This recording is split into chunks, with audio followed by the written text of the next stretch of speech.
Hello, everybody, and welcome back to Touchline Banter, your favorite and the best footy podcast on the internet. As always, I'm your host, Ruben Dario Chavez Jr., aka Ray Chavo, and with me, as always, Cheyenne Karimi, my good friend.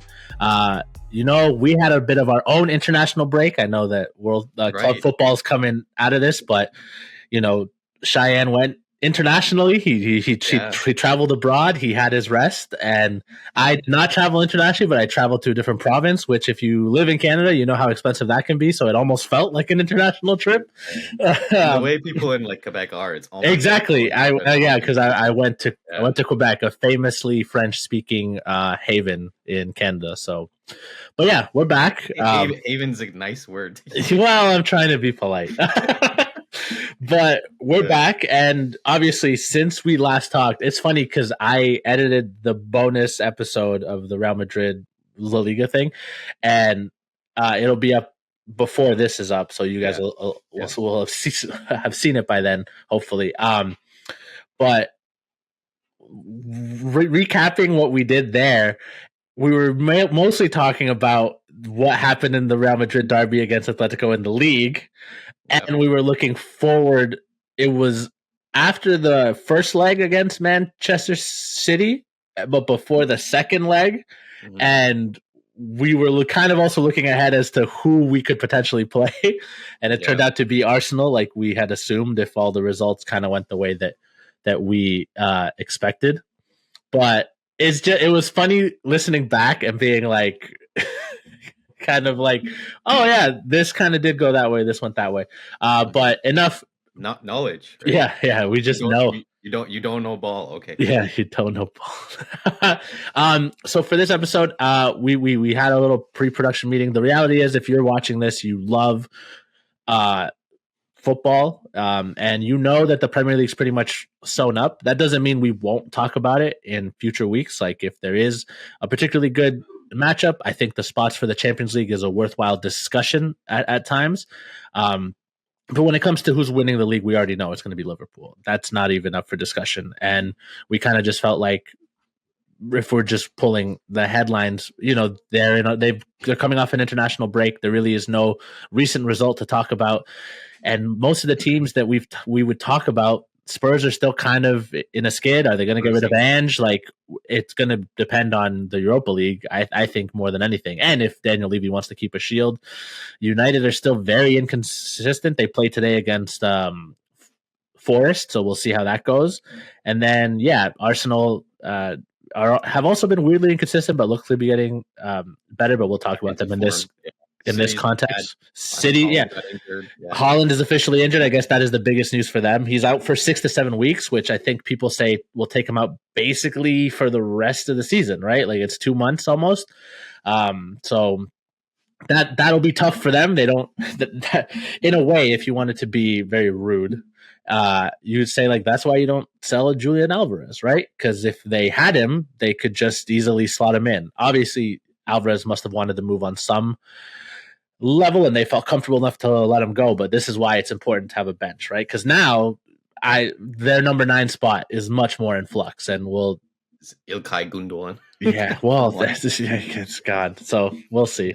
No, I think Pep will put fucking Ruben Diaz as a number 9, just fucking chuck him up there. Who cares? Big brain footballer. So we're mostly going to talk about the Champions League, and obviously since this is a show with 2 Real Madrid fans, we're going to start off talking about the Madrid Derby. Now for you guys, you may have talked about it with your friends, you may have already digested this as a group. I have not talked with this with Cheyenne. Yeah, we haven't. Well, we were busy with trips and stuff, but so I'm very interested to hear your take. For everybody that didn't see it, Real Madrid did end up making it through to the next round of the Champions League, the quarterfinals, by beating Atletico Madrid. It was tied 2-2 on aggregate, and it went to penalties. Madrid won 4-2. We can talk about the game as a whole, but the real flashpoint is the double touch penalty by Julian Alvarez, actually. There's a nice link there. And kind of the head loss that happened all around. And I think a lot of people learning the rules and then discussing whether or not those rules are fair. I'm sure all of this will come out. But yeah, Cheyenne, I'll let you take the floor now after all this setup. You tell me your thoughts, your opinions, how you experienced it in real time, because that was a crazy moment. Yeah, if I'm recalling, it's been a while. Obviously, for the people, just to give backstory, like I was on vacation, just like Ruben said, went to see some family, came back. But it's been good. I think I was actually away. I think I was watching it in Belgium because it's like with family. But I might be wrong. All I remember is I started watching the game like a bit, like 25 minutes into the game start, and the game itself, I think it kind of went the way I thought it would. I think like Madrid were. Real at least were pretty much okay with taking the result the way it was. I do think Atletico played better than I thought they would. And there was some performances from Madrid players, specifically like Jude Bellingham, which I was like, you had an off day, and it wasn't good for you. The rest of the team, I think, played pretty well. It started very much in Atletico's favor because obviously Conor Gallagher gets the early goal and then they just set up shop and they get 6 people in defense, and you could see that basically from the goal onwards, yes, they did have the more potent shots on goal, but they were pretty much okay with sending it to penalties. I felt like basically from second half at least onwards. Yeah. Anyway, let's just fast forward. Let's get to the main talking point, the penalties. Yeah. Give some backstory. I think Julian Alvarez goes. I'm looking at the penalties here. He went third, if I remember correctly. Third, yeah. Like Sorloth goes because was it Real Madrid first? Do you remember? Yes. Anyway, yeah, so it is because Real Madrid missed their second pen. I forget who took it, but they missed it. Yeah, no, the fourth. Vasquez misses the fourth. Oh, I thought they missed before that. Okay. Yeah, so anyway. I knew Vasquez missed. Oh, don't get me started about that. When I saw he was stepping up to take it, I was like, oh, this is not. I already knew what was happening because he had a bad moment earlier in the game, too. Yeah. Like the players were subbed off, like Vinny and I think Rodrigo, too, were also subbed off. So obviously, like, I'll be honest, like, I will always have faith in Real Madrid, but given who was left to take pens, I was like a little bit anxious because I'm like, damn, there's no Vinny, there's no Rodrigo. Obviously, like, you know, we have a striker and Endrick up there. There were still Rudiger and Valverde, Bellingham and Mbappe. But yeah, like Vasquez had a bad moment, and obviously, like, you know, basically everybody scores. Bellingham scores, then Sorloth for Madrid, Atletico Madrid, then Angel Correa, Valverde, and then before Valverde, Alvarez goes, and then he seemingly scores, which I was like, okay, cool. It looked like a good pen, you know, top like kind of corner thing. And then it gets called back, but then it doesn't, and then Valverde takes the pen and scores. And then they call it back, and apparently it was double touch. And I actually forgot that was a rule. I'll be totally honest with you. I completely forgot. I just thought that the only rules for pens was that like you couldn't stop your run up, like, you know how Neymar used to do. Yeah, well, you have to continually move it. That's why people keep doing the stutter step. They like really drag out there. Yeah, exactly. So I was like, oh, what's it getting called back for? And then they were like, oh, it was double touch. And I'm like, oh, okay, cool. Like that's a rule. I have come to the point that like with VAR, especially with like offsides and stuff, the way they work now, that like if VAR is calling something back, especially in the Champions League with all the angles and stuff that they have, it is likely the right call. And I'm not just saying this because I'm a Real Madrid fan. You know, we've had goals, I think specifically against City, I'm thinking, or whoever, or someone else, where like Vinny had like a toe of his boot offside and they called it back. So anyway, in the game, they don't show any real proper angles. And I'm like, damn, this looks kind of fishy. Anyway, Real Madrid game ends, Real Madrid scores, Vasquez misses. Lucas Vasquez, don't get me started. Again, listening to that old episode, we were going in on Vasquez then. He's not had a good time since then either. Oh my God. Like, listen, I respect Luca. I understood why they put him up there because in the Champions League final we won against Atletico Madrid, he scored. I get it. But like, oh my God, I'm so done. Please, can we, like, at this point, yeah, I'm not even big on Trent. Like, we'll talk about this as well, but like Trent signing for Real Madrid, like, I obviously wanted someone who's more defensively minded, but just to have like either Trent or Carvajal as cover instead of Lucas Vasquez, like, I'm good. I'm so out on that. Thank you for your service. I appreciate everything you did. I'm done. Anyway, I digress. Yeah, and then Marcus Llorente missed, and then Rudiger stepped up and obviously did classic Rudiger things, and a center back sent us into the next round. So in all of social media, the entire world basically went into a kerfuffle and a meltdown because Real Madrid gets all the calls. Atletico Madrid got robbed. Yeah, and I mean, Simeone. Yeah, please continue. Sorry, yeah, Simeone to like three reporters in a room, and I'm not being facetious. Like, go look it. There's like 3 reporters in the room. Is like, what did you guys see? This is what I saw. Listen, I felt bad. I thought it was, I don't know. I'm trying to find the right words. Like, I guess harsh might be the right word. Maybe I wouldn't say unfair because this is the rules. I mentioned this if you watch like our for the first part of our doubleheader last time. I mentioned it when I talked about the Eagles against Chiefs, and I said that the Eagles probably win if it isn't for the pass interference that they called at the end of the game, which was pass interference. I admit that, and so did the player, but it's soft. I will say this. I think it's a bit of a soft call or a tic-tac call, if whatever's the best word you want to use for it. But this is where we are.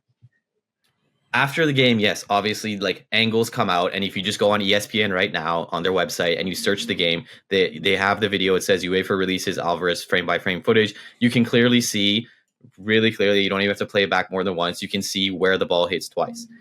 We have unfortunately come into a stage of football, like fortunately and unfortunately, that with VAR, we get these types of calls. And don't tell me that Real Madrid only get it in their favor, because again, you can look up dozens of probably calls of Real Madrid scoring goals and it's a toe offside and it's like an elbow offside. Yes, like, to me, I think offside is a very nuanced rule to an extent, and it kind of needs to be adjusted as to what exactly gives a player an advantage. Like, how much is it? Is it a foot? Is it an arm? Is it a thing? But this is where we are. We wanted VAR. We wanted goals and things to be counted perfectly and for games to be played perfectly and everybody to be down to the letter of the law. And the letter of the law says that if a player takes a penalty and touches it twice, it gets called like as a missed penalty. Listen, I'm sorry, Julian Alvarez. It was really unfortunate. He slipped. But again, that's the letter of the law. And yes, of course, in the game, UEFA or whoever didn't do the fans justice to show the proper angles, because every single angle you showed on the replay was basically him it looked fine. And obviously that's why everybody goes into like a kerfuffle. But literally like an hour or two later, I was like, okay, it makes sense now. Why is everybody still up in arms? Why is there all this Real Madrid this, Real Madrid that? Like, there's been plenty of calls that Real Madrid in the Champions League as well have not gotten. So that's where we lie. That it was a correct call. It was, I don't know, tic-tac, harsh, whatever verbiage you want to use for it, but it was correct. He touched it twice. Do I like those kind of calls? Do I like toes offside, elbows offside? The guy's like pinky toe nail is offside and they call it back. No, like, you know what I mean? I listened to the Kickoff and the Club, these two like YouTube British podcasts and stuff. And Rory Jennings, he's a Chelsea fan. He mentions that, I think he makes a good point. He's like, yes, obviously we want, offside goals and handball goals and goals that have fouls before them to be called back. But he's like, we live in a world now where like a 90th minute winner, you're like, wait. Is it good? Is it good? They got to check.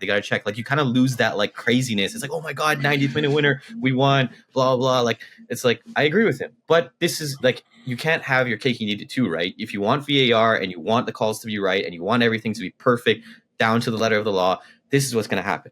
So yeah, I can understand why in the moment and during the game, the entire world said, oh, Real Madrid, bad people, Emperor Palpatine, death, Real Madrid is the Sith, ruining football. And then after the game, no, the angles came out. And again, just go on ESPN, just go onto the game, and it's the first thing you see, and it's really clear. Yeah, I mean, I will say this, like, if Atletico really wanted to win and wanted to have the game in their hands. This is where I'm going to end it off, and I'm going to give it to you because I really also want to hear your No. points on this. You guys basically sat back for like most of the game. Yes, they did have chances, and probably the more threatening ones. If you look at the statistics, I just had it pulled up. They had 8 shots on goal. We had 3. We had 60% possession. Whatever, it doesn't matter. But yeah, you sat back for like 3/4 of the game, if not like 2/3. Whatever is more math. You scored early. You could have taken the game by the scruff of the neck, but you didn't. And when you go to penalties, anything happens. And like, given your track record against Real Madrid, and especially how the Champions League final went, I was actually surprised that Simeone went that way. So, yeah, that's basically where I sit. Yeah. So I think you put forth all the issues very well. So I'm not going to rehash them. I'm just going to give my opinion on some of them and kind of go through what I was feeling. Large scale, I agree with you about what you just said. Like, I thought Atletico played a really good game in terms of what their strategy was, but their strategy is what their strategy always is, and you can't play that and then expect to pull it out of the fire every time, especially against teams like Real Madrid. Like, I'm sorry, if they had been a little more front foot facing, forward facing, they would have done better. But even if you look at their substitutions, they went super defensive. Like, they made all the max substitutions they could, and going into extra time and in the middle of extra time, they basically just chucked on 3 defenders. So, like, did you want to win, or did you just want to protect what you had and go into pens? And I guess people could say, well, Madrid also subbed on 2 defenders. We subbed on Camavinga, who is a very progressive, like, ball carrying player. We subbed in Brahim Diaz to try to open things up. Endrick in extra time, and Vasquez is barely a defender as we've gone on. And that substitution allows Valverde to be in the middle and be more offensive. So none of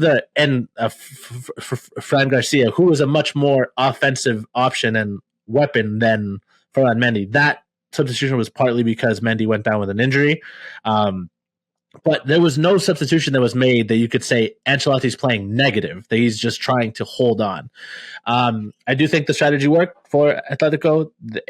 I was never nervous. Maybe it's just because I know that we're always going to beat them on some level. Like, when it counts, I'm not saying we win all the time in the league. Obviously, we drew twice this season. But when it counts, especially in the Champions League, they don't have the fight. I wasn't even nervous for pens. It's interesting that you say that. Like, I was nervous in the way that, like, you're always nervous on pens, but Vinny had already missed a penalty earlier. We haven't talked about it, and maybe we won't get to it. So this is a good place to mention it. But he missed a pen earlier. It was clear that the Atletico fans were kind of in his head, and that the whole atmosphere was kind of in his head. It's tough, Like, again, if the first leg is at the Wanda and the second leg is at the Bernabeu, I don't think this goes to penalties. I think it's a much different game. But Wanda, hostile environment, I think Ancelotti cautioned everybody to be attacking, look for space, but not to expose themselves, especially when he knows he has a defense that has struggled for form and fitness. Like, how healthy was Rudiger? There were times that he looked kind of out of gas. Like, the fact that he made his penalty was amazing. He's a warrior. Just quickly on the Vinny one, do you think it was a mistake to get him to kick it? Because I was surprised. But like, Vinicius is the penalty taker. Like, at a certain point, as a manager, if you're gonna make that declaration, like, it's almost better to have a guy that's going to do it. And we've designated him as the guy, and he's been the guy for a while. Because, like, if you open the door to, like, okay, like, whoever draws it takes it, then, like, does that mean that Rodrigo's going to take a pen? Like, if Brahim gets fouled, is he going to take the pen? Like, I just don't like what that opens the door to, and I don't love, like, you see examples of, like, when the Chelsea players earlier in the season were arguing over who's going to take the pen, and whether or not, and I know it's like the heat of the moment. I don't like when people blow those little arguments out of proportion, because it's just athletes who are competitive, who all obviously think they can score the penalty, wanting to do it.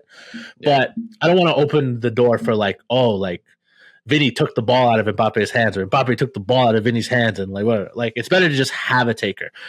I will say, like, I love Vinicius. He's my favorite player. I've said that multiple times in this podcast, and to anybody who will listen to me. it does seem to me he's been good at penalties. We can't say that he has a bad track record with Madrid. I think Mbappe is a much better penalty taker than him.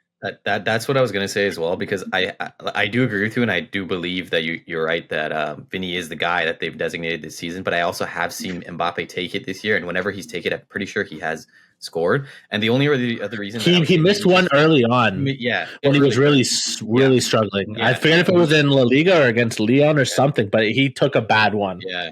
Because I remember it was when we were literally like, this is Timu Mbappe, like it is bad, Yeah. But yeah, like the only other reason I would say, like maybe just for that specific pen, like hindsight's 2020, obviously, always. Just like how you said, knowing Vinny's history with the Atletico fans and given like how it seemed like he was a little emotional, I guess maybe it would have been smarter to put Mbappe. But anyway, for me, the reason to give it to Mbappe is like he was pretty disconnected for most of the match. Like Atletico were really keeping the clamps down, and like we said, they're playing a very low block. But Mbappe got like a sliver of a chance, like a sliver of space. Like he creates that penalty by himself. Exactly. Like, and through his speed, his pace, and his intelligence, I would have rewarded him for that. Like, I think that's a moment where Ancelotti could have been like let him take it, or Mbappe could have asked. But obviously, you don't want to make it more of a thing than it is. But yeah, there is a world where Madrid score that penalty, Atletico have to come out and attack, and this game is completely different, right? So we don't. That's one of those flashpoints. But to speak on the penalty, when it first got chalked off, they did a horrible job communicating to the people at home and to the people in the stadium why it got chalked off. That is 100%. I didn't understand what happened. Yeah. And the angles that they showed right away on the television were not the best. You could kind of see it, but you really had to look. Now, I'm not going to get super existential with this, but you brought it up. Like, everybody wants perfectly reffed games until they have them. And I've been saying this for a while. If this game happened 20 years ago, 10 years ago, 50, whatever, pre-VAR, like, people would have just been like, if Atletico had, and again, let's take Real Madrid out of it, because whether or not people like to admit it, Real Madrid are the biggest club in the world. Everyone says it for a reason, and that makes them easier to hate. And I understand that. I welcome it. Honestly, I'm a fan of the biggest team in the world. You hate our success, that's fine. Let's take it away. If Atletico Madrid had done that to a team like Lyon, like Dortmund, and then like it isn't called back, and then you see on the replay later, it was a double touch, people would be upset. And people would be like, this is why we need technology. When there's a goal that's scored in a country that doesn't have goal line technology and it's pulled back, people never stop talking about it. People still talk about it when it happened in the 2010 World Cup. People still debate whether or not England's goal went in 1966. So this world that we think that we want, where everybody just like celebrated goals and was happy with the decision, yes, like it sucks to kind of be like, oh, is that going to stand? Is that going to stand? Like, that sucks. But no one was happy. Like, not no one, but people weren't happy before. People were still complaining about offsides. He was off. Marginal decision this, marginal decision that. That should have been a pen. This shouldn't have been. So we're never going to be happy with officiating. So once you make your peace with that, I think you're just it makes the sport much more enjoyable. The next question you have to ask yourself, do you want more accurate calls or less accurate calls? Because by any metric you see, we're getting more accurate calls. And for all this corruption talk and all this, like the big sides are favored, you should want there to be stopgaps. You should want there to be safeguards, because it is much easier to corrupt an individual person making a decision with no oversight than it is when you have cameras and technology that have to support that decision. Now, there's a good argument. The whole Juventus and the whole cheating scandal and relegated. Calciopoli, And so then that's the only question you have to ask yourself. And I'm not saying it's perfect. And look, like, I think that some of the referees, I saw a clip, someone basically being like, referees don't make any decisions anymore because they know that VAR kind of has their back and they don't have to whatever. And like, I think that's an extreme way of saying it, but I do think like linesmen, they're taught not to put up their flags early, all this stuff. Like, you're taking a lot out of their hands. And there's an argument to be made there, but would you really want the reverse? Like, do people remember what the reverse was? I see a Barcelona fan crying every day, showing old goals of they never show the game against Chelsea where Drogba said it was rigged, but they always show. I'm out. Holy! I forgot about that. That gets me wired. That's what I'm saying. Well, but they always show, oh, look at Ronaldo was this offside. Okay, now we have a camera.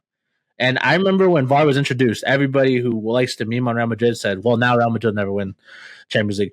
Even if you took away pre-VAR years, we're basically equal on Champions Leagues with Barcelona in their history almost. We've won more than you in recent history, and we've won more than you in ancient history, whatever. All that to say, I don't even think it was a harsh decision. He double touched it. And this is another reason why I don't think it's a harsh decision. The pitch was wet. And I don't know if people forgot that. Like, Mendy slipped a couple of times. Like, people were slipping, trying to control the ball. And I'm not saying that this is a bad thing. It's clear that Atletico told their field managers, the people who take care of it, to water the pitch a lot, to make it slick, to make it hard to pass and be quick, to make it difficult to do certain technical things, because they wanted an ugly game that resorted to physicality and strength. And they got that. And then Alvarez slipped on the penalty because he didn't mean to do it like that. Yeah. I'm not arguing that he did. And a part of me thinks that if he hadn't double touched it, he would have missed it anyways, because he slips. He was leaning back. The shot could have been lifted up. But again, forget all that, because I thought the penalty was scuffed right away. Whatever. So I think the pitch had a factor, and who's in charge of the pitch? It was a Atletico Madrid home game. So on some level, you have to bear responsibility for that. And then the last thing, because some people were saying like, oh, well, if it's not obvious on the field, Mbappe notices right away. I don't know if everybody forgets that footage. There's footage right away of Mbappe, and that shows you how smart he is. And Brahim also noticed really quick. And actually, Ancelotti's kid, Davide, he's on the side. He immediately goes to the screen. He's like, no, he double touched it. We got to bring this up. But Mbappe's already there, like two. You see him immediately, and he starts telling all the Madrid players, he touched it twice. So it was obviously obvious to like the athletes that play this at the biggest level, which is what we want, right? We always say, oh, like refs take away the decisions and aren't fit to referee these super athletes because they're not as good as them. Well, the super athlete told you what he saw, and he was right. He double touched it. If you want to sit there and cry and say that it's a bad way to lose, no one's debating that. But honestly, and I can say this, and people don't have to believe it because it's all hindsight and whatever, if Madrid had lost on that, would I be upset that they lost? Sure. But it's the right call. What can you say? I can't sit here and be like, he didn't touch it. It's clear that he did. And the people that are still trying to peddle that he didn't touch it are either willfully ignorant or just lying. Like, there's no other way. So I don't feel bad. Like, they played a certain way. They got to the stage they wanted to. And the decision to have a pitch that was waterlogged bit them in the ass. That's all that happened. Like, again, people even Simeone was saying that they deserved to win that game because clearly he thinks they were the better team, and like you said, they had more shots. They had all this stuff. Okay, why didn't you take some of that chance creating, some of the front foot that you say you had at home, and play like a team that was imposing your will? Because you don't know how to, because that's not what you were playing like. So again, you left it to what some people call a lottery. It's not a lottery, but some people call it that. And you lost. Your ticket did not come up once again. And that sucks for you, but that's what you do when you take it out of the hands of winning it within the 90 minutes or the 120 minutes when it's a game that goes to extra time. I have no sympathy. Like, I don't understand what we're even talking about. Like, obviously, we're talking about it to give our opinions, but like, when everybody was losing their head, I was like, yeah, I don't like. He touched it twice. Like that's the rule. And then the only part that you didn't mention that I think is worth mentioning, some people were then like, well, he should have gone to retake it. That rule's dumb. Okay, if we want to go back and retroactively take it, but I heard one explanation that made a bunch of sense to me, because some people were like, well, when the goalkeeper jumps off his line, they retake it. And it's like, yeah, because jumping off the line is advantageous for the goalkeeper. So whether he saves it or not, that influenced it. So you just have to retake it. If the taker is giving himself an advantage, the punishment should be to take away the penalty, because that's what he tried to get an advantage. So I don't know, but whatever. If people wanted to make it a retake, that's fine. I also think it's a bad idea to make things very subjective, because the argument to that might be like, well, what if a player accidentally falls again and slips? What's an accident? What are we call? Like, it gets whatever interpretation. But ultimately, It wasn't Madrid's best game. It definitely wasn't Vinny's best game. Jude looked very tired and very shattered. And to be fair, he had a big problem with Vinny because Vinny wasn't doing his defensive duties, and it left a lot on Jude's plate. And you saw his frustration kind of bubble up. I'm very happy that Endrick got nowhere near the penalty takers. I'm really curious to see who would have been the fifth one. I'm really curious. And that's the other thing. Even if that one goes in, they still have to score another one to tie, right? Like it was like, I think Brahim goes next. Right. I think that is who it is. I forgot that he didn't shoot. Yeah, that's 100% who it would have been. That's 100% who it would have been. That's the only person that makes sense who was there at the end. Yeah. Because Modric was out. Yeah. Camavinga probably. Yeah, but I wouldn't even put Camavinga on one of the first ones. Maybe Fran. Like you're not like out of who's left, it goes.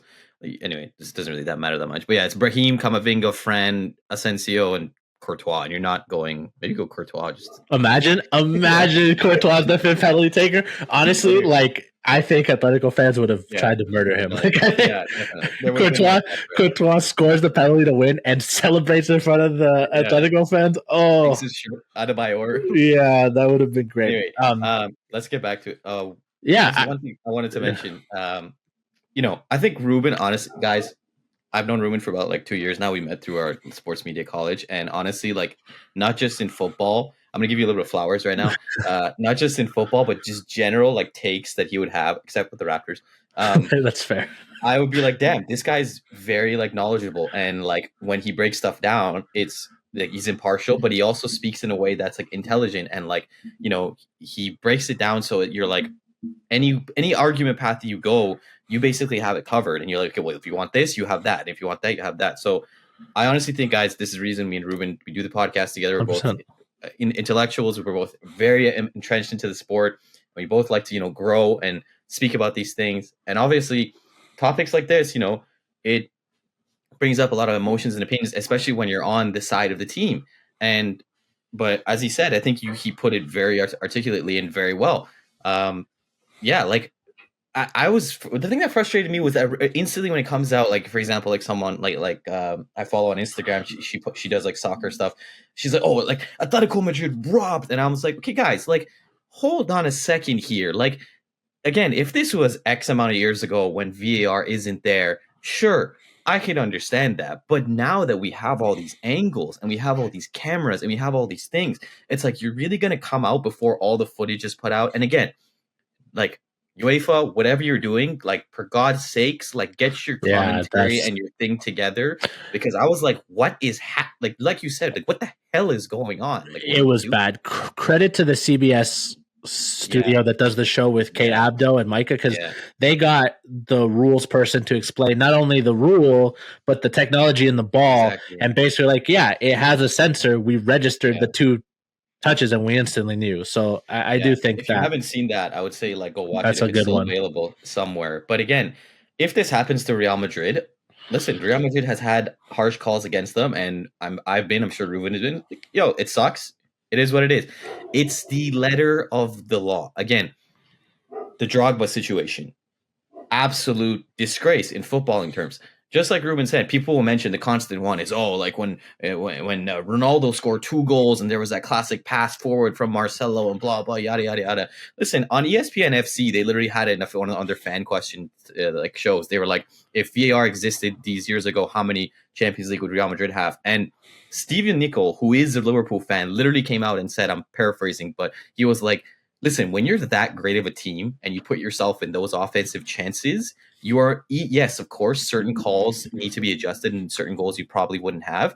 You're still likely going to be like the one who wins because you're putting yourself in the bold positions. Fortune favors the bold. Yeah. And that's why I think a bigger conversation that probably needs to be had is literally, is it Simeone's really time to go now? Because you put 6, if not 8 at the back after scoring. Like 1 minute in, you score, and yes, they were like pushing forward, but like for God's sakes, like dude, like that would be a chance, in my opinion, to be like, guys, let's hit him, go push. You're at home against your biggest rival. The fans are behind you. They want this game. Exactly. There's two Yeah. players on that team that they probably hate more than anybody else in the game of football right now, in Vinicius Exactly. and Thibaut Courtois. Like, the Yeah. president is telling Courtois to be respectful of his time there and act like a gentleman. Like, there's a lot of hate in this rivalry. And like you're saying, like, you can use that to motivate you and get more out of your players, or you can do what they did and kind of like hope that the occasion overwhelms the other person enough that they're just going to fold. But the problem is, Real Madrid, people can criticize a lot of things that they do. They don't fold. Not like it takes a very special team to make them completely fold, and it's usually a game or two, not for a season, and usually and like hardly ever in the Champions League. Even some of the worst defeats that have happened, I wouldn't say it's a result of folding. Sometimes it's the result of the lineups, injuries, whatever. But like the last time I remember seeing a lifeless side was the side that lost to City a few years back when Ancelotti kind of like swapped things around and Rudiger wasn't out there. But like, the one against Ajax. oh, that was a bad one. Solari, yeah, Solari. Oh my God, but that was Sergio Ramos taking the yellow card late in the other game to get suspended for the extra because he thought it was going to get wiped and they would be through. That was. Again, you live by the sword, you die by the sword. No, yeah, great. Yeah. Too bad they couldn't get it done against Spurs. That would have been fun. Yeah, anyway, two things that maybe three I wanted to mention quickly is that, yes, first of all, everybody mentions all these like calls. Real Madrid had this. I mentioned the Bayern Munich Ronaldo game. Again, Barcelona fans pulling up stuff from like Clásicos from when I was in high school. It's like, again, where's the footage of the Barcelona where Drogba literally is about to swing? Like, even if he hit someone, I would have been like, dude, like, I'm having a hard time not justifying. How wow, well, like that ref was rolling in cash. Like, that Arab money is fucking coming off. Yeah. Anyway, and then another thing, I was speaking with the game about this friend I have at work who he's not a specific fan of any teams, but he appreciates like players. Like, he really likes Mbappe, he really likes Vinny, he really likes on Barcelona. I'm blanking. Lamine Yamal. Yes, sorry, thank you. He likes him, and that's the only player worth liking on Barcelona. Yeah. I'm sorry to tell you. Actually, as someone who cheers for the Brazil national team, I don't like Rafinha that much, but whatever. Yeah. Go ahead. But he likes like Luka Doncic and Giannis and all these players. And one thing that he mentioned to me, he's like, it's very key because Ruben mentioned it as well. He's like, players know things about games and have certain like feelings or senses that you as the general fan or even a referee probably doesn't see. And he was like, when Mbappe says 2, he's like, yo, they know the trajectory of a ball. Yeah, 100%. They know the way a ball moves and it spins. And again, when I first saw it, it seems fine. But when you do look at it, especially because he's leaning back, and I do think there is a very much an argument to be made that if he doesn't double touch it, he actually skies the penalty or hits it off the post or something. Just because of his body shape. His body shape was really far back. When you lean back, the ball goes up, right? And ideally, you don't want to lean back too much that it goes to Rose Ed, i.e. Sergio Ramos against Bayern Munich. Still scars. But yeah, this guy, again, not a fan of any team, but just appreciates players. He was like, they know things that we don't as fans. They feel things. So he's like, and he didn't even know. He was like, who's the guy who was like running on the bench? I was like, oh, that's Ancelotti's son. He's like, oh, well, there you go, right? He's probably played. He's been around the game for this long. But again, he was like, this is things that we don't know and realize that players do. And again, the last thing that I want to mention is that which way do you want it to go? Because again, 2010 World Cup, I believe ball goes over the line. It's clear. It goes like 6 inches over the line, and the whole arms up in the air. It's not fair. Germany wins the game. Do we want that where it's like goals are just scored and it doesn't matter? And obviously offsides and handballs are just up to the discretion of the linesmen and the referees, and that's it. Or do you want everything to the letter of the law?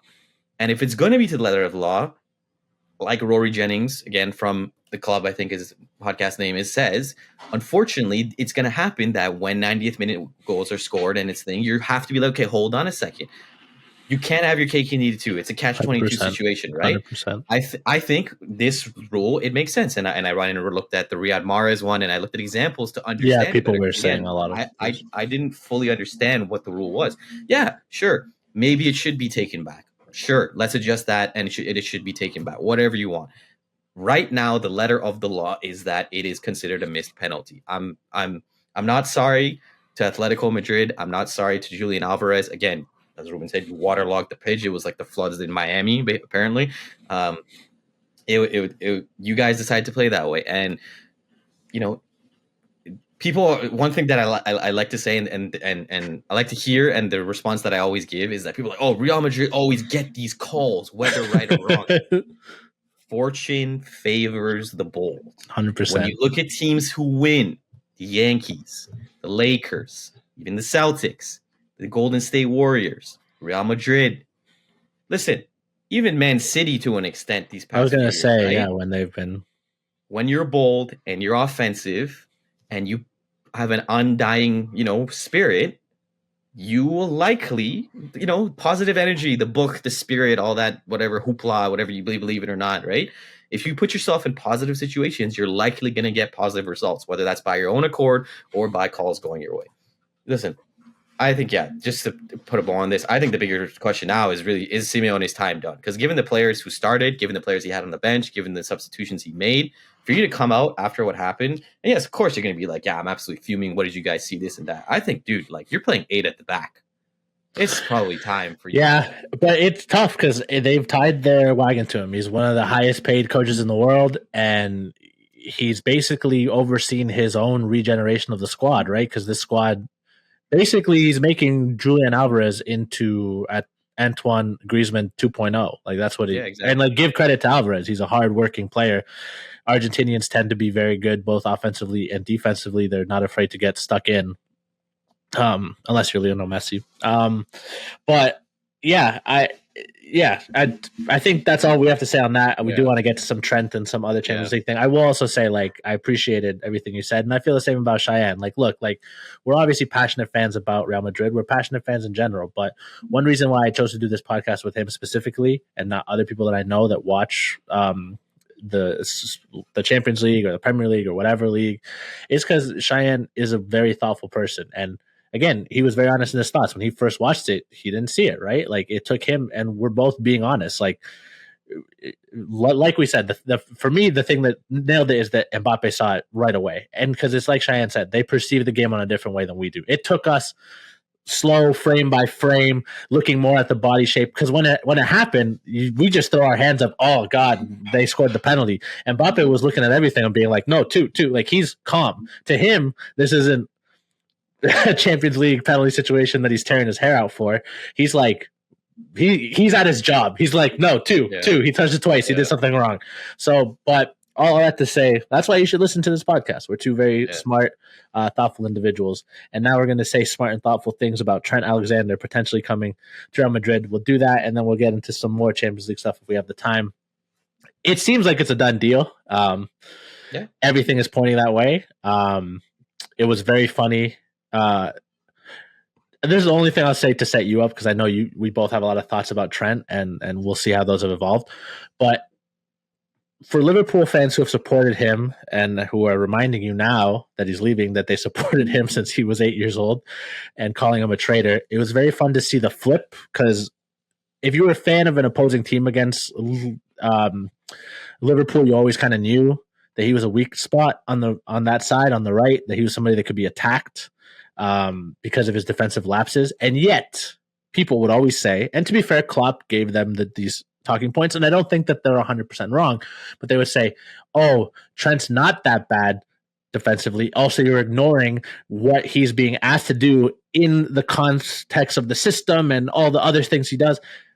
The second that it seems now it's a done deal, he's going to Madrid, all of a sudden Liverpool fan pages are sharing compilations of Trent Alexander's worst one-on-one defending and all the stuff he does. It's just very funny. I'm not saying that all fan bases don't do it. I guess Trent's going to have to walk alone for a bit because they turned their back on him really quickly. Zing, zing, zing. But yeah, how do you feel now? I mean, yeah, Trent Alexander most likely next season is going to be wearing white. How do I feel? Did you watch the Overrated 11 if you haven't watched it? Okay, listen. I think people who watch the podcast, people who know me, Ruben, people from like our school, blah, blah, blah, and I talk to about, football. They know how I feel about Trent, an amazing offensive-minded right back, one of the best ball-playing fullbacks in world football, incredibly key to Jurgen Klopp and Liverpool's success. big but, he is defensively flawed. And maybe I think it's probably there in the compilations that these Liverpool fans are putting out. Fans, I put in quotation marks. If you do that, like, screw you. You're not a fan. Like, bro, you don't know like how things work. It's probably like the Champions League final when Vinny Jr. just bolts past him and scores. Listen, it's, the writing was on the wall. Where there's smoke, there's fire, whatever expression you want to use. This has been going on for like a year and a half, 2 years now. Carvajal's getting old. If you've seen the photos, he's coming back from his injury. His leg looks pretty rough. Like, obviously, that's what happens. You tear an ACL, you don't train, and atrophies. Yeah, exactly. Like, it's going to take a while. I think, listen, best case scenario, he comes in and he flourishes, and the offensive mindedness on the right side with Rodrigo and whoever's the right midfielder, probably Valverde, it just, that cohesive, players on that end just works great. Balls are just coming in beautifully, beautiful crosses and all that, and then the coverage from Valverde or Tchouaméni or Rudiger and whoever needs to go behind him just fills that gap in behind. The reason I'm just concerned is because in recent time, Real Madrid has built a back four that can get forward, like, i.e. Mendy and Carvajal, but they're also very defensively minded, specifically Carvajal. I'll say this and I'll put this out there. This is Real Madrid bias, whatever you want, sure. Is it wrong for me to say that Carvajal is probably like top 7, maybe top 5 best right backs all time? No, I think people try to discredit him because of the teams that he played on, and obviously there are a lot of stars on those teams. And he's not a very glamorous. No. The things he does well is, like you're saying, he's very defensively minded. He can come back, but he also attacks fairly well. As a right back, you'd be hard pressed to find he can play a good cross in. And he's actually pretty clinical at finishing. He's finished some really good back post goals and end of the transition goals. I think he's in there with a shout for sure. Is he that much worse than Dani Alves? I don't think so. I don't think so. Dani Alves probably better. Cafu, I'm guessing, probably better. I'm going really back now, but I think Dennis Irwin on Manchester United, but he may have been a left back. I don't remember. Anyway, but my point is that he's not necessarily very pretty, but he's been praised several times. Again, I'm bringing him up again. Thuram is someone that Thuram. Maybe Zambrotta, but again, you start going back a lot too. But that's what I'm saying, right? Even top 3, I would say he deserves to be in there because he does the dirty work. He's strong. With how much credit people give Kyle Walker, I think. He's much better than Kyle Walker. Absolutely. Pace merchant. I think so, yeah. Carvajal is 35, something like that. Probably in that mid-30s. Yeah. He's still playing pretty well, barring the injury. There was the final against Liverpool, the final against Dortmund. So many times, again, not just me, ESPN FC players who have formerly played have come out and on post-game, they're like, Carvajal put in an absolute beautiful game, offensively and defensively, what you want from your fullback, blah, blah, blah. So, for me, he's always been underrated and should have been considered much, much higher than where he was at, but again, he plays on Real Madrid. So, but yeah, he's getting old and I've cried for a right back, but realistically, I don't even know who else is really out there who's that good to get. It's tough to say, at this point, on form, I'm not even sure. You're looking at Ashraf Hakimi, who mostly plays in a back 3 kind of style. He's a wing back. Not really defensive, yeah. Reece James, who would be good if he wasn't injured all the time. Diogo Dalot. Pedro Porro was kind of floated out there a bit. His form has dropped. Yeah. How much of that is Spurs? How much of that is him? Yeah. Denzel Dumfries has been all right. Ben White, people really like. Yeah. I think Porro was the one that I always thought that he could work. But people were really banging that drum for a bit. I digress. So the whole issue, Trent is coming, and we need cover, and it's probably Vasquez is probably gone. I actually think they're going to keep Vasquez. That because if they don't think Carvalho's going to be ready for the start of the season, we're going to see some Vasquez games in the Copa del Rey. I just want everybody to be prepared for that. Yeah. As long as he wants to resign. If he doesn't, like if he wants to do like what Asensio did and go to like I don't know, Asensio first went to like Sevilla and stuff like that. Like I think he could take that route. I don't know if the Saudi Arabian money is gonna come in for Lucas Vasquez. I'd be surprised, but hey, if it does, go for it, man. Do your thing. But yeah, just I've been rambling a bit to get to my point. So Trent's going to be there. He's likely going to be starting. I hope he really does really well. At the same time, to address this whole thing that Liverpool fans are going nuts and they're like, oh, he's a traitor and burn his jersey and blah, blah, whatever. Again, there's a video again from the kickoff. Go watch it. They talk about this, and I can't remember his name, but there's a specific part that there's the Spurs fan highlights it, and he's like, dude, when you just drive into the Real Madrid facility and you see the facility and the Champions Leagues, it's like, yeah, he can continue winning at Liverpool, and he's already won everything at Liverpool and can win more and be a legend like Stevie G. But it's like, dude, you just know it's another level. And they were like, okay, you can be a Liverpool legend. Response, you can be a footballing legend.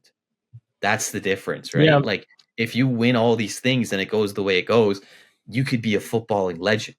I hope he does well. I hope Ancelotti sorts out like his kind of defensive issues or finds a ways to find stopgaps for it. The other thing about loyalty and him staying, I am firmly in the camp about players getting their money and go to the team that you want to go to and win the stuff that you want to. I don't think loyalty exists in sports, and like, why should it? Because you're basically a commodity and they use you to the when you're useful, and when you're not, they ship you off. I.e., Luka Doncic, a generational player in the NBA, gets traded because the Mavs think he's fat and don't think he follows their, team like chemistry and regimen, et cetera, right? I do think certain moves have, merit to be criticized for me, like when Kevin Durant goes to Golden State. Listen, I would like Oklahoma City then, and I knew I was an Oklahoma City fan, and he was like, dude, if you want to leave. But it's like the fact that you went to the team. It's what team you left to for sure. Yeah, we went to the team who we were like close to winning, and you literally went there and like you basically just add to another superpower. Like certain moves bring merit to be criticized, but certain ones it's like you just understand. I don't really think there's loyalty in sports. I think like it's a thing that we like to believe in, and when it goes well, like with Stevie G and he stays, yeah, of course you're a club legend. Again, Wayne Rooney right now, he says, I know why Real appealed to Alexander-Arnold. I was tempted too. Rooney was probably a player that Real Madrid wanted. I don't know if they ever really reached out, but he understands. I feel like, yeah, for sure. I get why he's going. I understand. I think you kind of touched it on everything. I think you knocked it out of the park. And the only thing to give my thoughts on the loyalty thing is like loyalty goes both ways. And obviously Liverpool, we don't know how appreciated he feels or doesn't feel, and that might be a part of it. We also don't know, like the fans have been supportive, but they've also been at his back with some of the defensive stuff, right? Even before the news was like official. I think the biggest thing is just like he's won everything there. People compare him to Steven Gerrard, but it's not really the fairest comparison because it's not like Steven Gerrard won a league and won every single thing he could possibly win. He won the Champions League, yeah. He was obviously an important figure, and who knows how much his arm was twisted one way or another, but it's a different – he has won everything. Like Trent Alexander-Arnold has been a part of the club since he was 8 years old. He has more than paid you back in loyalty. And whether it's because he wants a new adventure for his family, a new adventure on a personal level, or, like that team has changed a lot in the time that he's been there. Who really does he have? Like, he doesn't know if Van Dijk is going to stay. He doesn't know if Salah's going to stay. Even Alisson, like, they're getting Mamashdarvili. Their current backup is also amazing. Like, what if they just decided, hey, Alisson, we're going to try to sell you. Do you mind going to Saudi Arabia or some other team that wants a goalkeeper? Like, who are his friends then? It's a whole new team with a whole new manager. What if he doesn't want to be part of a new cycle? Like, that could be a thing that's in his mind. Meanwhile, Real Madrid currently employ who he has said is his best friend in Jude Bellingham. Like, they're very good friends. So if you told me, like, you would go play with your best friend abroad in a city that many people consider one of the most beautiful in the world, with better weather than you're going to get in Liverpool, no offense to Liverpool, that's a hard thing to say no to. especially if you've already done everything. As a kid, I'm sure he thought, I want to win the league with Liverpool. I want to win a Champions League with Liverpool. I want to win an FA Cup, a Carabao Cup. I mean, it wasn't probably called the Carabao Cup when he was a kid, but et cetera, et cetera. He's done it all. He's about to win his second league as a part of Liverpool. When he was growing up, he didn't see that. Like, think about how crazy that is. So ultimately, fans have a right to be upset, but the flip side of, if he was a bad youth player, he would have just been cut or loaned out to some championship club and you never would have heard of him. And he could have wanted to stay with the club his entire life and they wouldn't have let him. So loyalty gets you to a point. He's felt he's done his part. You can't begrudge him that. When it comes to the fit, yeah, defensively, it's a bit of a nervous thing. I guess what I'm hoping, and I've kind of talked myself into it partly because of the Vasquez performances, which have been tough to watch. At his best, with the passes that he likes to play, the way he can switch play, that's really good news for Vinicius and Mbappe, and for someone who loves to run in late into the box like Jude Bellingham. They already have a connection. God, I could see Trent just pinging a ball into the middle and Jude just flying in, heading it in, breaking Barcelona hearts. I could see that. It smacks to me of a move that says, hey, like, they might score 2, we're going to score 4. That's fine. As long as we keep scoring 4, I'm happy with that. And again, it'll really depend on the shape and the tactics around it. I do think since he is going to be the signing, you kind of need Valverde and Tchouaméni, one of them, preferably both, but one of them always needs to be on to really cover for what will be defensive holes in the back. Because, like, basically you just need the solidity. But this loyalty thing, I don't know. It's really harsh to do to somebody who's won everything you could possibly win with your club. I think it's interesting when fans are like, "Oh, like, you're leaving us when things are good." I think it's like, again, it's a catch-22. Well, yeah, it's not when he was bad. It's like, oh, you leave us when things are down, and you left when you didn't want to stick, and then you leave when it's good. It's like, oh, but we're good. We can win so much more. I do think one thing has to be mentioned though. FSG, I do think they need to take blame specifically for the entire Liverpool situation, and they are the owners of the Red Sox, I believe, as well. Yeah. They run a very frugal system, right? Yeah. And they find players who are like niche in the market for low prices, and they do spend a bit here and there, like on like Alisson and Van Dijk and McAllister. But to an extent, they find players who are cheaper and find them and who work in the system. Salah's contract is where it's at, and he's actually come out and says, "I want to sign," and they haven't really agreed on something. Van Dijk is where it's at, and Trent is. Listen, you run your system the way it is, right? And you let the contracts get to where they are. The last thing that I forgot to mention was that some people are criticizing him for not re-signing and making Madrid have to pay like a fee to Liverpool. And they're citing Alexis McAllister as an example of what he did at Brighton. 2 things. Alexis McAllister is not like a Brighton Academy product, and Brighton's obviously like a stepping stone club for him. He was just off winning a World Cup, so I don't think it's crazy to think that he wasn't going to stay at Brighton for the rest of his career.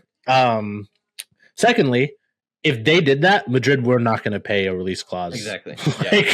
They offered 20 million in January. They wouldn't offer a penny more. It doesn't matter if he had signed for 10 years, 2 billion, whatever. It like Florentino Perez would have been like, no, like, I don't want him anymore. Like, we're just going to get Pedro Porro. Like, we'll give Dan Levy a lot less money for Pedro Porro. Like, so that idea that he could do that is a fantasy. It was never going to happen. Florentino Perez doesn't do that. We're at about an hour. Real quick, let's just touch on the other Champions League game. We don't have to go too deep into it. Yeah, we'll go. PSG versus Liverpool was the other big result. I'll just give the matches as they stand now heading into it. Bayern are playing Inter, which I think is actually one of the ties of the round. Barcelona are playing Dortmund. I sneaky think that Dortmund can make things difficult, but this is not a vintage Dortmund side, so maybe we shouldn't expect too much. Arsenal are playing Real Madrid. That'll be a good one. Real quick, I don't know if you're worried. I'm a little worried because of how good they are defensively, but offensively, I'm not scared of Mikel Moreno scoring that much on us. We're not PSV. Like, you know what I mean? I just don't think the goals will be there as easily as it was in the round before. I think it could have a similar vibe to the Atletico thing where they For kind sure. of go for set pieces, especially 100%. the way they played this year. So 100%. we'll see. Hopefully it doesn't. Yeah, we'll see. Hopefully it's more exciting. Saka is back, which is massive for them. Obviously, it will help their attack, but still, no true number 9 kind of hurts them. And then PSG and Aston Villa is the last one. Villa kind of cruised through Club Brugge, and PSG, as we're going to discuss, got through on Liverpool. It was 1-1 on aggregate, and there was another penalty shootout, but PSG won this one 4-1. So Liverpool, you know, Donnarumma is just Emi Martinez who didn't win a World Cup. He won a Euro instead. Like, exactly. Because again, real quick, and we discussed. I don't even think we discussed game 1. And maybe we discussed it through text, but we didn't discuss it on the pod. Yeah. But like, Donnarumma legitimately in the first game let in a goal that probably he shouldn't have, and he was pretty good. Besides that, this game he basically kept PSG in it. He was making a lot of saves, and PSG scored a really great goal. And honestly, PSG in both legs should have had more goals. They let a lot of chances go. They played much better than Liverpool in both times. But my God, Donnarumma in a penalty shootout is massive. Wow. He's like, wow. You can give your thoughts quick, please. One thing I will say, I think Dortmund could make a life a little rough for Barcelona, but I still think they get through. I do think they are probably one of the more potent teams. Absolutely watch Bayern Inter. It's going to be hopefully a great tie. I do actually have Inter going through, given the way that Bayern has been going this season and the way Inter has been playing better. I actually think PSG, like aside from Real Madrid, are probably the biggest threat to win because in those games they looked very good, in my opinion. Dembele, the 3 up top, like Barcola, Dembele, and Kvaratskhelia, very, very good. One player I liked a lot, Vitinha, very impressed me a lot. Just he's been great. The pace of the game, absolutely, really well. But yeah, I think PSG are definitely the one that I'm looking at as a Real Madrid fan that I'm like they could possibly cause the trouble. I don't think we'd only get them in a final. I think right? We get them in the semis if they make it in the through. semis. Okay, yeah, so that would be interesting. The Arsenal thing, I hope it doesn't go the Atletico way. I hope it's more expensive, but again, given the way Arsenal are so defensively sound, and they're probably going to be very cautious in Madrid, especially. We'll see how it goes. I'll wrap this up with one thing I would say that is kind of funny. For all this new system and the group stages and 16 that qualify and 8 that don't and yada, yada, yada, it's the same kind of teams that you see in the top 8 or top 4. It's kind of funny. I don't know. I will say, I was talking to a Liverpool fan that I work with because he actually hurt his leg, so he's kind of been out of commission, but he stopped by to visit. And I hadn't talked to him about the PSG Liverpool game, so I was kind of like, hey, I've seen online some people kind of saying it is kind of not great for the format that Liverpool finished first in the group stage and then drew ultimately what would have been one of the hardest teams to draw that they could have, right? They drew PSG. And he's like, yeah, but you also have to remember, if we had beaten PSV, there's no chance we draw PSG, and we didn't play a full team versus PSV. We rested and we played academy players, so we could have saved ourselves this pain down the road. So it was nice to see a level-headed response. I do think maybe that's something to tweak about the thing, where just the lower seed goes against the higher seed, et cetera, and then you could do the redraw format the step after, how they did this time, where it reseeds or whatever. But that was just the one thing that I thought about the format that was a little weird. If you were a PSG, if you were a Liverpool fan, it is funny. Same candidates except for Aston Villa. Obviously, it's kind of like that meme. Well, even Arsenal, they haven't had European that's in a while, but Aston Villa is the one that sticks out, even though they are European champions. Of the clubs that are there, it's Arsenal and PSG who haven't won before, right? Yeah. Wow, crazy. But two Unai Emery led clubs back in the day, which is it is very funny that it ended up being kind of the usual suspects. I agree with you. Actually, I think Inter's going to go through. I think Bayern have been kind of shaky. Their defense isn't great.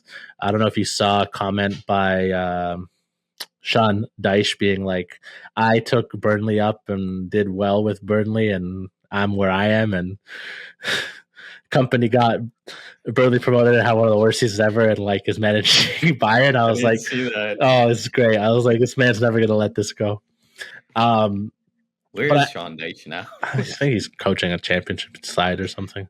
Or like, because he left Everton, so he might not have a job right now. Actually, he left Everton because he's like, I can't do this shit.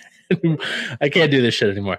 But yeah, I do think Inter will win. Dortmund are not good enough to trouble this version of Barcelona over two legs, I don't think. Yeah, and the other games, like we said, if PSG win, they're not a terrifying, they're a trickier proposal for the semis. I agree, but I don't know. They always find a way to mess it up. Like, and weirdly enough, actually, think about this. Then we'll end it. We're almost at an hour 10. There's like a lot of juice in a lot of these games, but PSG versus Aston Villa is the Unai Emery and the Marco Asensio derby. Wow. Yeah, you're right. Wow. Like, so both of them are going to have added motivations. And Marco Asensio, again, we could, listening to that whole episode as I was editing it, we were saying that Brahim Diaz is like a good version of Marco Asensio because he's more consistent. Marco Asensio loves the Champions League banger, and I could see him scoring one top bins at the Parc des Princes and just late winner, crushing the hearts of the Parisians. It'd be great. I'd love to see it. It's a lot of juice. Yeah, that's all I have to say about this one. We're gonna try to record again next week. That one probably be more of a retrospective on. I mean, the Copa del Rey is tonight in like 20 minutes between Real Madrid and Real Sociedad. By then, we'll also know the final of the Barcelona and Atletico Madrid leg of the semifinals. Like what's going on? Maybe it'll be big stories. And we didn't really talk a lot about the Champions League game, so maybe we'll preview them if there's no Premier League talk 100%. But we're going to try to be more consistent. We say that every time, and we're going to keep saying it until it's true. No, we're not going to be consistent. You get it. Yeah, exactly. Exactly. I think we record one more this week, and then we'll get it out before the weekend, and then we'll do like probably Champions League post or whatever recap. We'll see what happens. We'll see what happens. Yeah. You're gonna get content to enjoy. Yes. Yeah. And anything you want to say as we sign off, Cheyenne? No, just we're back. I'm back. Ruben's never back, but always back. But anyway, we're always here. We're always around. We're always around. But anyway, no, we're gonna be. We'll put out another episode. We'll fit it with our schedules. We had a lot of fun. We hope you enjoyed it. We hope you learned something. Obviously, we try to be unbiased and impartial. We do like to ruffle feathers. That's the just the nature of the sport. And happy April Fools. Go prank your friends. It's a fun. It should be a holiday. You should have April Fools off. Yeah, honestly. Yeah. I think that's well said. I was going to say something as a joke, but I can't even force myself to say it. But yeah, we want to thank you for listening once again to Touchline Banter, and yeah, we'll be back soon enough with more Champions League, Premier League talk, and just talking about whatever we want that we think is important in the world of football. Take care of yourselves and enjoy your April Fools.